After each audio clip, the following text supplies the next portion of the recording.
Americans spend over $10 billion on motor oil every year, and almost all of it is bought on faith. Amsoil, Mobil 1, Pennzoil. Every F-150 owner has a favorite, and almost none of them have data. So we ran all three through the same truck for a full year, pulled lab samples at identical intervals, and tracked the wear metals the entire time. One of these oils costs double what another one costs. Only one of the three was actually worth the price, and the loser is going to surprise you more than the winner does. Why this test actually matters. Here's the money question in one breath. Across a year of 5,000-mile changes on an F-150, the gap between the cheapest of these three and the most expensive is $40 to $60 a year, which means you're either paying double for protection you'll never use, or saving a few bucks and leaving your engine exposed on the exact miles that wear it out. So we settled it the only way that counts. One truck, a 2018 F-150 with the 5.0 Coyote VAI-8, checked clean with a compression test and a bore scope before a drop of test oil went in. Each oil ran 2 full 5,000-mile intervals, every drain sampled, every sample to the same independent lab. 3 oils, 6 samples, 1 truck, 1 year. No sponsor picked the winner, the lab did. Now the results, starting with the one everybody writes off, Pennzoil Platinum. The value contender. First up, Pennzoil Platinum 5W30, and this is the one most people write off as the budget choice without ever looking at the numbers. Pennzoil's whole pitch is something they call Pure Plus technology, a gas-to-liquid process that builds the base oil from natural gas instead of refining it down from crude. The argument is that a cleaner starting material makes a purer base stock with fewer of the impurities baked into crude-derived oil. It's a real process, not a marketing slogan, and it's backed by a 15-year, 500,000-mile lubrication warranty, which tells you Pennzoil is confident in the base. So how did it do? After 5,000 miles, iron came back at 8 parts per million, and iron is the number that matters most, so hold on to it.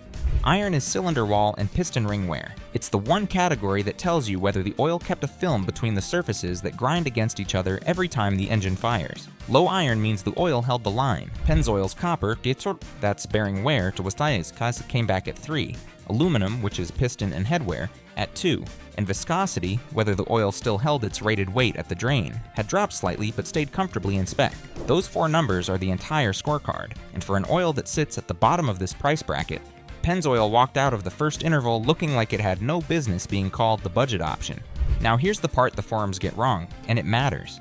The internet loves to argue that Pennzoil is weak because its zinc and phosphorus numbers, the ZDDP anti-wear additive everyone obsesses over, run lower than some competitors, sometimes 100 to 150 parts per million lower, and that's true. But the lab data is the answer to that argument. Pennzoil's iron number came back at 8 despite the lower ZDDP, because ZDDP concentration does not predict wear protection on its own. It's one lever in a formula, not the whole formula. Anyone who tells you to buy oil by its zinc number is reading the label instead of the results. The results said Pennzoil protected this engine just fine. Picture the driver this matters to. Retired, drives a clean commute and a Home Depot run on the weekend, changes his oil religiously at 5,000 miles because his dad taught him to, and has been talked into believing he needs the expensive stuff by a parts counter kid quoting zinc numbers. On this data, that driver is spending extra every year for nothing. His Pennzoil is doing the job. The premium oil isn't protecting his engine any better because his engine is never asking the oil to do anything hard. And the second sample confirmed it, which is the part that actually matters. Because a single oil sample is almost meaningless. Any oil can post one good number on one lucky drain. What matters is the trajectory. Does it hold across 2 intervals, or does one drain look great and the next fall apart? That's why we pulled 6 samples instead of 3. When we pulled Pennzoil's second interval, the numbers held. Iron stayed in the same range. Copper didn't climb. Viscosity dropped the same modest in-spec amount. A budget oil that posts 8 and then jumps to 15 on the next drain is a problem oil. Pennzoil posted 8, then posted 8 again. Consistency at this price point is exactly what makes it dangerous to the more expensive bottles on the shelf next to it. There's one more thing on the Pennzoil report worth sitting with, because it reframes the whole budget oil label. That 15-year, 500,000-mile lubrication warranty isn't a throwaway marketing line. A company does not attach a 500,000-mile guarantee to a base oil it doesn't trust. The gas-to-liquid process makes a genuinely clean, consistent base stock, and clarity of base oil actually matters, because fewer impurities means fewer contaminants. The additive package has to fight before it can get to the job of protecting your engine. Pennzoil isn't cheap because it's a lesser oil. It's priced lower because Shell built enormous gas-to-liquid capacity and can make it at scale.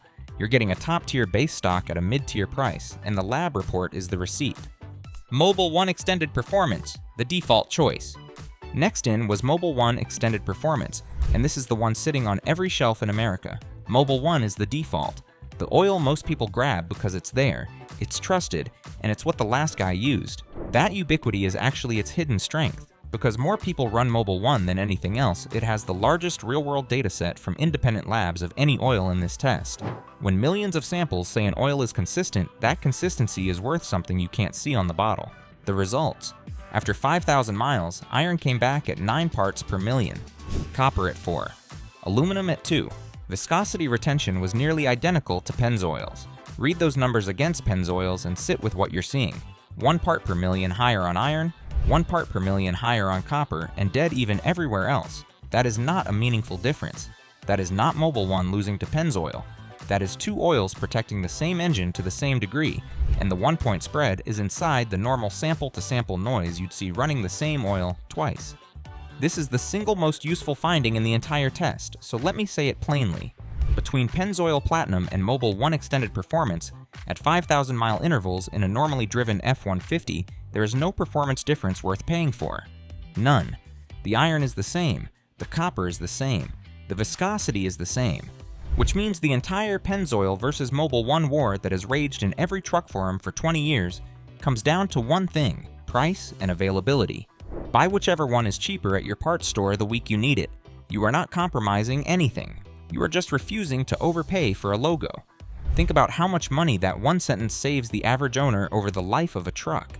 If Mobil 1 is on sale 1 month and Pennzoil the next, and you simply buy whichever is cheaper, you're not rolling the dice on your engine. The lab already proved they land in the same place. The people losing money here are the ones with brand loyalty so hardwired they'll drive to a second store to pay more for their brand. The data just told you that loyalty is a tax you're volunteering to pay. Now, Mobil 1 does have a genuine argument in its favor, and it's fair to give it. It's just not the argument most people think. Mobil 1's real advantage isn't a lower wear number, because it doesn't have one. It's the sheer weight of data behind it. Because Mobil 1 is the best-selling synthetic in the country, there are more independent lab samples of it than of any other oil on Earth. When you buy Mobil 1, you're buying an oil whose consistency has been verified across hundreds of thousands of real engines in real conditions. Pennzoil's dataset is strong too, but Mobil 1's is simply the largest. And for a cautious buyer who wants the most proven oil rather than the cheapest, that's a legitimate reason to reach for it, as long as it's not costing you extra. Picture the driver this describes. He's not chasing the last 0.2% of performance. He wants an oil he never has to think about, that he knows millions of other trucks are running without drama, that every shop in America stocks, so he's never stuck. Mobil 1 is that oil. There's nothing wrong with buying it for peace of mind. The mistake is only when peace of mind turns into paying a premium over an identically performing Pennzoil out of pure habit. Buy Mobil 1 because it's on sale and proven. Don't buy it because a sticker convinced you it's protecting your engine better than the bottle next to it. On this truck, at these intervals, it wasn't. Amsoil Signature Series, the premium claim. Then Amsoil Signature Series, and this is the one that has to justify itself, because Amsoil costs roughly double what Pennzoil costs per quart. That is not a small premium. That is the difference between a $40 oil change and an $80 one, every single time, forever. For that money, Amsoil makes a specific, testable claim. Their additive package, built around higher film strength under high thermal stress, protects better when the oil is actually working hard. Not a vibe, a claim with numbers behind it, so we checked the numbers. After 5,000 miles, iron came back at 6 parts per million, copper at 2, aluminum at 2, and viscosity retention at the end of the interval was measurably higher than either of the other 2 oils. Read that against the field. Amsoil's iron was 2 lower than Pennzoil and 3 lower than Mobil 1. Its copper was the lowest of the 3, and it was the only oil still holding its full rated viscosity at the drain point. This is not noise. 2 to 3 parts per million on iron sounds trivial at a single data point. But remember the rule. It's never about 1 point, it's about trajectory. And Amsoil's trajectory was cleaner across both intervals. Here's what that viscosity number is really telling you, because it's the key to the whole premium. When Amsoil held its full weight all the way to 5,000 miles and the other 2 had thinned slightly, that means Amsoil was still doing maximum work at the drain point while the others were doing slightly less. That extra film strength is exactly what Amsoil's extended drain and heavy-duty claims are built on. And for once, the marketing and the lab agree. The oil that cost double did, measurably, protect better. The question was never whether Amsoil is better. The data says it is. The question is whether better is worth double on your truck. Because here's the catch, nobody selling you Amsoil will say out loud, that 2 parts per million edge over Pennzoil is real, but on a normally driven truck that gets its oil changed on time, it is a difference you will likely never feel. Your engine will not last meaningfully longer. It will not run meaningfully better. The extra protection is genuine, and on an easy commute it mostly goes unused, like buying a fireproof safe for a house that never catches fire.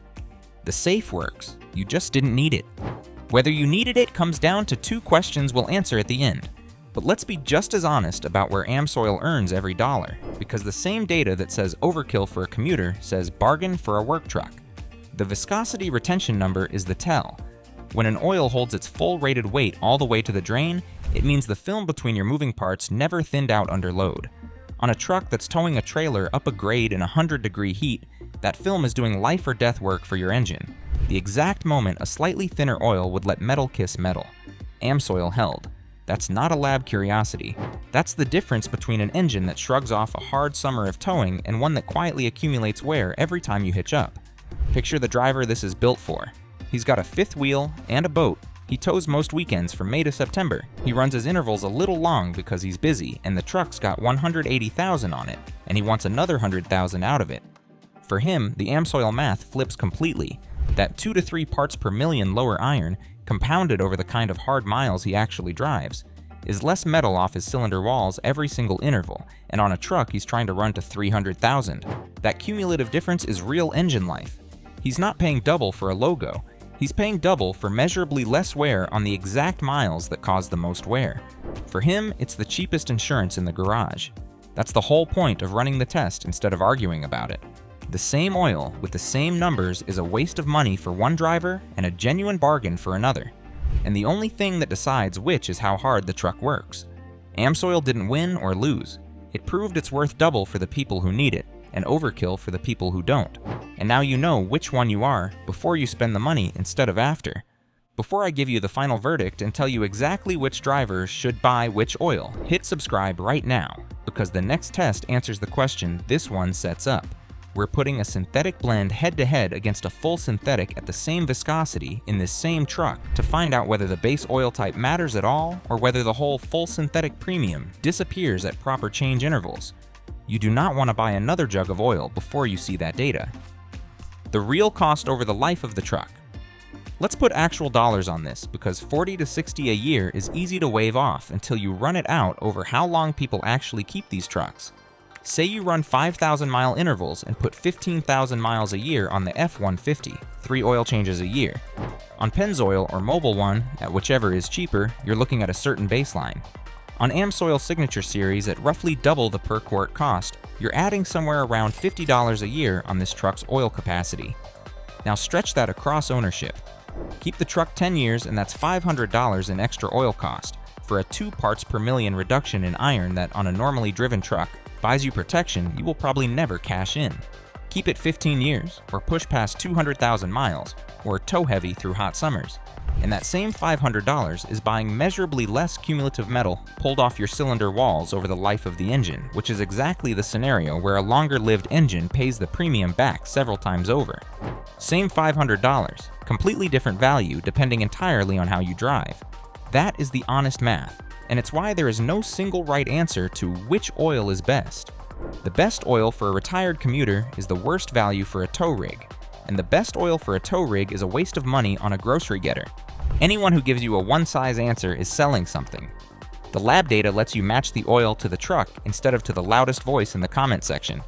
Run the 2 extremes side by side and the point lands hard. Take 2 identical F-150s bought the same day.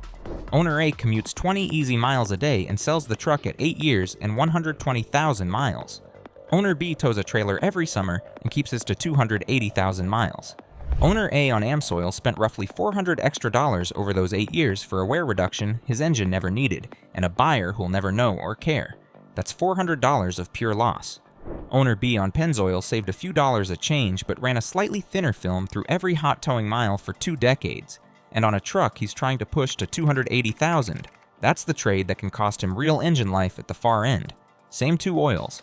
Opposite right answers. The only thing that changed was how the truck was used.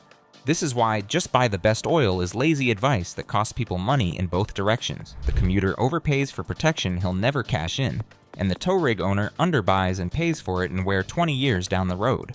The lab report doesn't crown one oil for everyone. It hands you a decision rule. Match the film strength you're paying for to the load you're actually putting on the engine. Do that, and you never overpay and never underbuy again. The zinc myth that costs people money.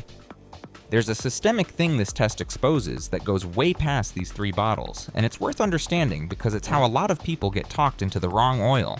The whole online oil debate has fixated on one number, ZDDP, the zinc and phosphorus anti-wear additive, as if a higher number automatically means a better oil. Parts counter advice, forum threads, YouTube comments, all quoting zinc levels like they're the final word on protection.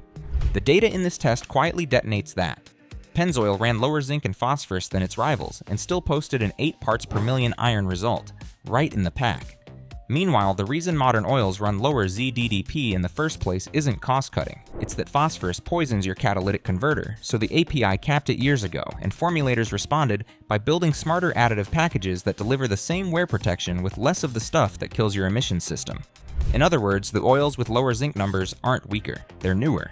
They protect the engine and the 4-figure catalytic converter at the same time. So when someone tells you to dump a high zinc racing oil or an off-road additive into your daily driven F-150 to protect it better, understand what they're actually recommending. On a modern engine driven on the street, they're telling you to trade catalytic converter life for wear protection you already have. That's not an upgrade. That's paying to make your truck worse in a way you won't notice until the check engine light and the $1,200 converter bill show up. The zinc number is the most over-argued, least useful figure on the bottle, and the lab report is the proof. After a full year, 6 lab reports, and 3 oils through 1 honest truck, here's the verdict. And it's not the tidy, buy the expensive one answer the price tags want you to reach for. Amsoil Signature Series wins on the data. Lowest iron, lowest copper, best viscosity retention, cleanest trajectory across both intervals. If a winner is simply the oil that protected best, Amsoil is the winner, full stop, and it earned that with real numbers, not marketing. But winning the lab test and being worth the money are 2 different things, and that's the part the sticker won't tell you. Pennzoil Platinum and Mobil 1 Extended Performance are functionally identical at 5,000-mile intervals in a normally driven F-150. The 1 part per million spread between them is noise. For the vast majority of owners, the people who change their oil on time and drive a normal mix of city and highway, one of these 2 is the correct answer, and the correct one is simply whichever is cheaper the week you buy it. That's not a compromise. The lab says it's the same protection for less money. Amsoil is only worth the double price if your truck actually tests that extra film strength. Tow regularly, haul heavy, run in sustained summer heat, push past 200,000 miles or stretch your drain intervals. In those conditions, the premium stops being a logo tax and starts being cheap insurance on an expensive engine, and the numbers back it up. Outside those conditions, you're buying the fireproof safe for the house that won't burn. So the real answer to which oil was worth the price is, it depends who's driving. And now you have the data to answer it for your truck instead of guessing. Here's the through line under all of it because it's the same lesson every time we run one of these. The most expensive option can be genuinely the best and still be the wrong buy for you. Price tells you what a thing costs. Only data tells you what it's worth, and worth changes depending on how hard you work the truck. The people losing money in the oil aisle aren't the ones buying cheap. They're the ones buying premium protection they never use, or buying by a zinc number instead of a wear result. Match the oil to how you actually drive, and you'll never overpay again. The most expensive oil isn't automatically the smartest oil. It's only smart if your truck is working hard enough to cash in what you paid for.